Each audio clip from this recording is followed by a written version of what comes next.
Carl is one of the most unique brawlers in the game, being a hybrid of many classes, almost like a Swiss Army knife.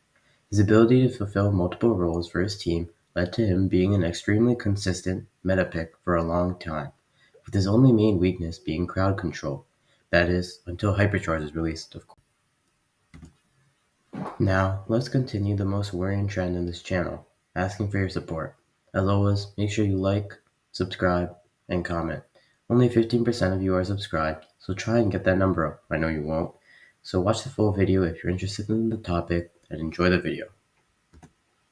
Another announcement from me, and this one is about video length. I know earlier you may have thought video length would be nearing 20 minutes or 15 minutes at least, but now that simply isn't feasible for me, and you guys really don't want to sit through 15-minute slideshows.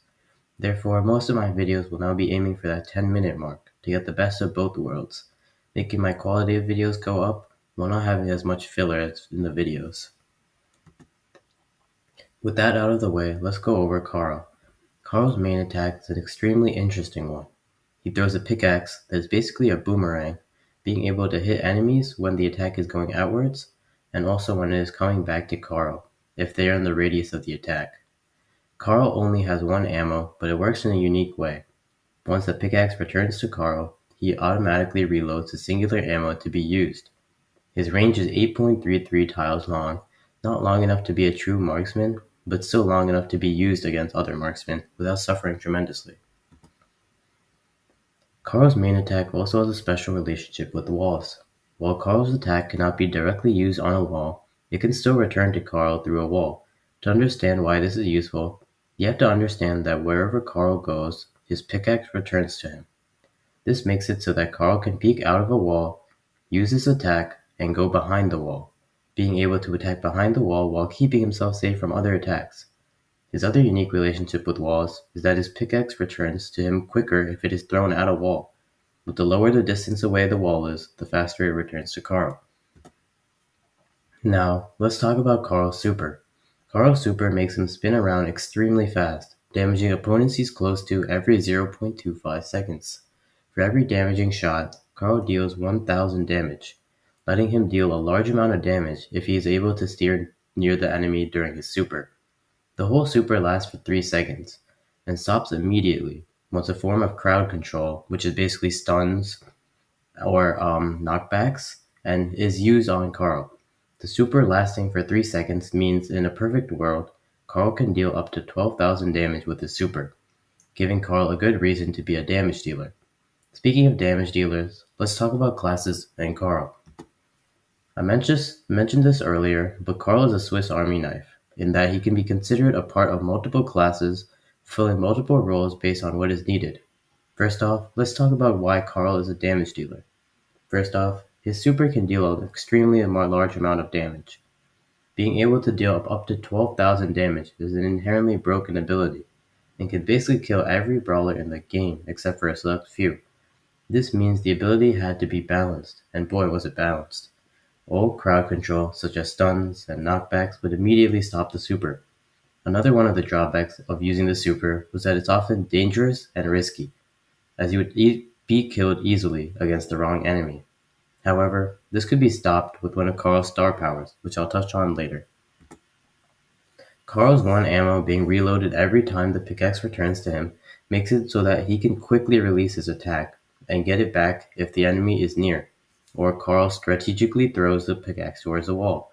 This could allow him to deal large amounts of damage, though it does take some skill to execute properly to maximize damage output. However, Carl isn't only a damage dealer, he can also be a controller in certain situations. The nature of his main attack makes it possible to cover large areas, as well as pierce through multiple enemies. If Carl is constantly moving around while using his attack, his pickaxe can cover a lot of ground, letting Carl somewhat control the area. Carl's super also helps him control areas, as the fast movement speed and the nature of the super allows him to cut off an area with the threat of being damaged heavily, though it is only for a short while. The most tangible controlling aspect of Carl is actually locked behind a gadget that I will go over later. You think that's it? You're wrong. Carl is actually a usable assassin as well. His main attack has basically nothing to do with assassination, but his super can be used to quickly eliminate an opponent and get back out to safety. However, it is much better served in combination with his flying hook gadget, which I will also touch on later. But for a brief summary, it allows him to easily get up close to an enemy to either use his super or just plain finish them off. And that's it. Just kidding. But they're more vague and situational than the main ones that I specified earlier. Just like Rico, Carl can be used as a makeshift artillery with his unique ability to hit enemies who are behind walls, though this is a huge reach. He's also often used against marksmen and has quite a bit of a long range, so he's a marksman as well, though it is also a bit of a reach. With all of these possible roles that Carl could fulfill, it was no wonder why Carl was one of the most consistently meta and skilled brawlers for a long time.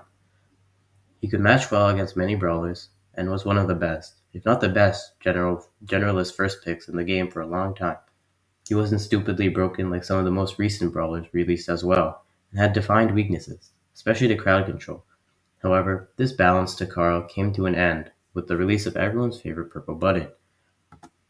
But before I get into that, I want to talk about Carl's kit. First, let's talk about Heat Ejector. Heat Ejector allows Carl's next main attack to drop a trail of flaming rocks behind it, but the longer the pickaxe throw, the more flaming rocks. Each one of these rocks lasts for 3.9 seconds, and if an enemy hits them, they get burned for 740 damage across 4 seconds. This helps immensely for Carl to control areas. The flaming rocks can cut off lanes and force enemies to go a different lane or suffer greatly with the large amount of damage being dealt to them if they do take that lane. Carl's flying hook gadget makes it so that whenever he uses his main attack, he goes to the farthest point of that attack. This allows Carl to escape from a situation if necessary, but can also be used in an aggressive manner. He can use it in tandem with his super to assassinate enemies, or to simply get close to enemies that are weak, or naturally lower health brawlers/brawlers who suffer at close range. Now, let's go over other Carl star powers. Power Throw allows each of Carl's attacks to have an increased projectile speed of 10%. This plays into the damage dealer aspect of Carl, as he is now able to release his attacks faster, giving him more damage potential. Carl's other star power is Protective Pirouette, which reduces all damage Carl takes during his super by 35%. As I said earlier, Carl's super can be a death sentence for him if he plays it wrong, but this super helps minimize mistakes and makes his super feel more rewarding. It helps against aggressive brawlers as well, as he can reduce the large amounts of damage being taken and have a chance of eliminating the aggro brawler. With this kit out of the way, let's talk about hypercharges and the general power creep that has driven Carl down from being a staple meta pick. If you are picking Carl, you're most likely picking him as a first pick, or at least an early pick. He doesn't specifically hard counter many brawlers, and mostly has a good matchup against most brawlers.